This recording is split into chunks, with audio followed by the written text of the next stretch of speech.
Hi and welcome back to my channel. Today I will be creating a spooky spiderweb and crescent moon lantern from a thrifted bird feeder. This will be part 1 of a part 2 series. Here is the bird feeder. It's nice and cleaned. I cleaned with soap and water and then I allowed it to dry.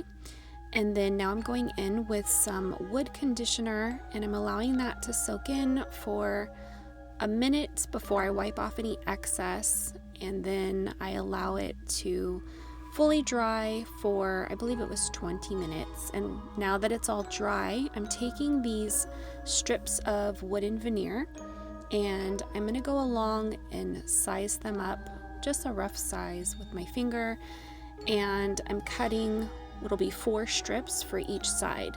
The purpose of this is to create some, I wouldn't call them spooky shingles, but they're going to be quite imperfect, so it adds to the spook appeal, I guess, of this lantern.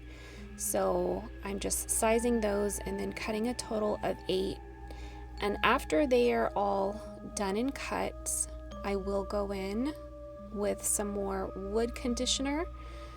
I don't know if that was completely necessary, since it's fine if there was color variation for the little shingles, but in hindsight I do wish that I would have kept these strips whole when I was staining them. So here I'm going in with my wood conditioner and I'm just doing the same process that I did on the actual bird feeder itself.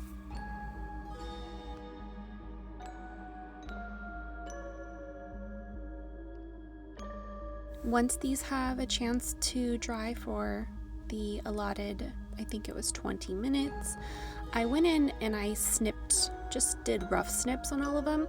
Now, as I mentioned, in hindsight, I wish I would have just left them whole and then stained them and then cut them, but here we are. That's just what ended up happening. So those are all of my shingles fully stained. And now I'm doing the same process with my bird feeder. I believe it was, I don't remember what the bottle said, but if you do try anything like this, just read what your manufacturer's bottle says on how much time to let everything sit. I do know that once I coated areas, it has you wipe off those areas within a minute after brushing them or applying the stain. This is a water-based stain that I'm using, and I really do love the richness of the color. I did like the color of the wood, but I just wanted to add a little bit more depth to the wood, so I just went ahead and used a water-based stain for this. And I'm just going to do that to the whole piece and then wipe off any excess and then allow that to soak in for, again, not quite sure with this one, it could have been 15 minutes or so, 15-30 minutes, and then it was all ready for me to move on to my next steps.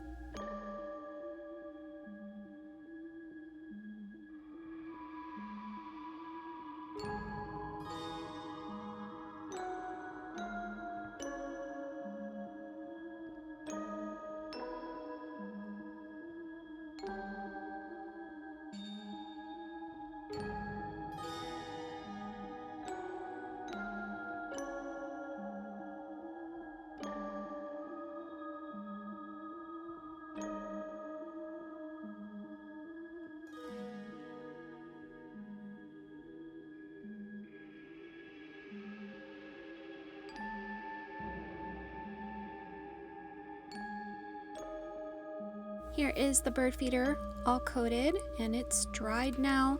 So I'm going to go in with some super glue and I'm just going to glue down randomly all of those shingles that I created.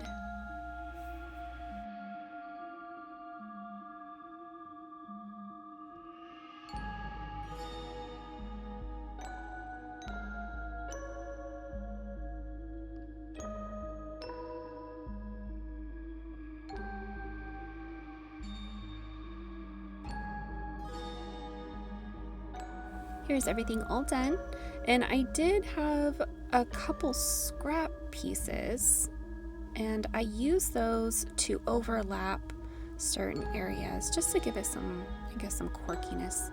And now what I'm doing is going in with some black acrylic, and I'm going to do some dry brushing just so I can add some depth and dirtiness to the little crevices between the shingles and on the little nooks and crannies.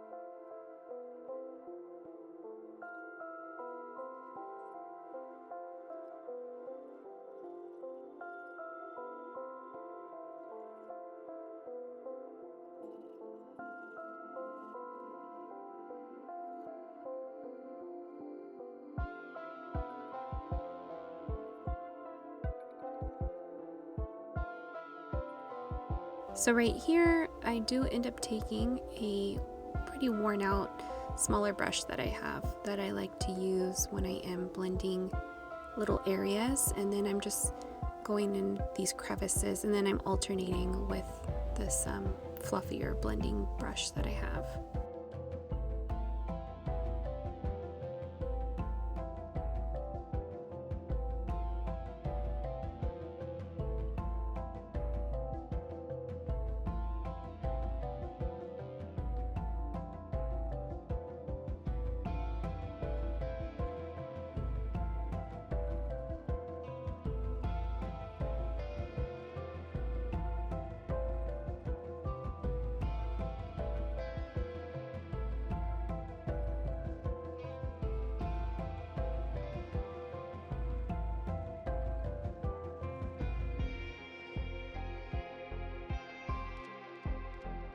So here is the piece all completed. I did take some of that acrylic and I dry brushed it in the cracks there on the side of the bird feeder, and just like I said, any nooks and crannies that I felt that I wanted to accentuate. Now I'm set that aside and I'm going to move on to the plexiglass panels that I have. And I'm taking a dry erase marker. This is just my preferred method. That way, if I'm freehanding and I need to erase something, then I can easily just do that instead of using a permanent marker. However, if you are using some type of stencil to copy a design or something you've sketched and you're just, tracing it from the top, a permanent marker would work just as well. But like I said, this is my preferred method and I like being able to erase any errors with my finger before everything is finalized with my leading product that I will be going in with.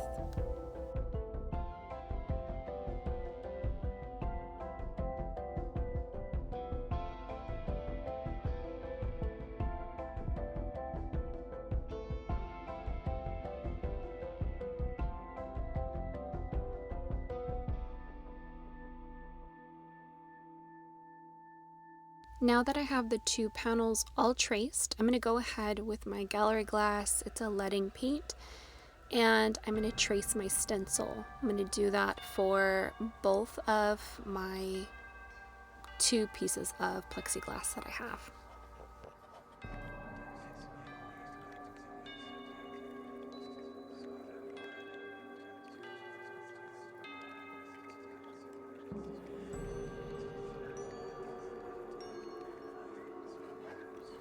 Now it does say to allow 24 hours for it to completely dry, but I just waited, I lost track of time. I think it was probably an hour or so, maybe 2 hours, and they were firm enough where I could go in with this technique. Now, this is the first time of me trying this technique. I decided to take their frosted glass paint and then just mix it with some alcohol pigments. And for me, it worked out actually quite well.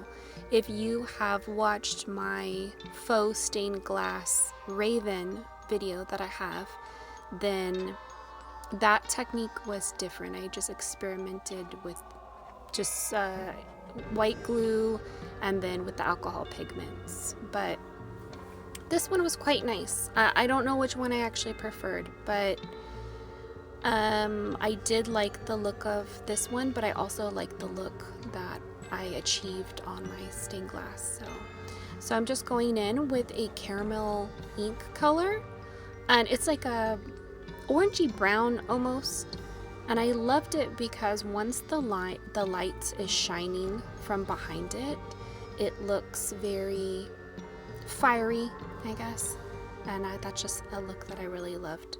So initially I thought I was going to go back and forth doing one web section and doing the identical web section. I gave up on that. I don't know why I started doing it that way. And you do see here that there was some overspill from some of my ink, but I just took that away with a cotton swab, and then I just filled in a little bit more with the frosted glass paint, and it worked out fine. There was a little bit of like a caramel color that I just drug through the moon, and it didn't affect anything. So this is everything all dried, and you'll get a better look at the color at the very end when I have my flame bulb lit. So I'm just trying to give you a look with my hand. And then I also do show at the very end it up against natural light. So it looks very pretty in my opinion, but I am very happy with how it came out.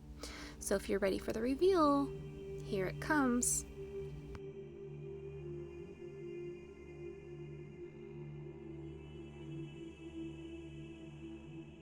Here is everything all finished. Now this is not going to be its permanent home, so if you want to see where I end up hanging this on another bigger project I'm doing, then definitely stay tuned for part 2. But for now, it looks great where it is, and I'm just putting it up to some natural light so you can see just the color variations with real glass. But I hope you guys enjoyed, and I will see you soon. Bye!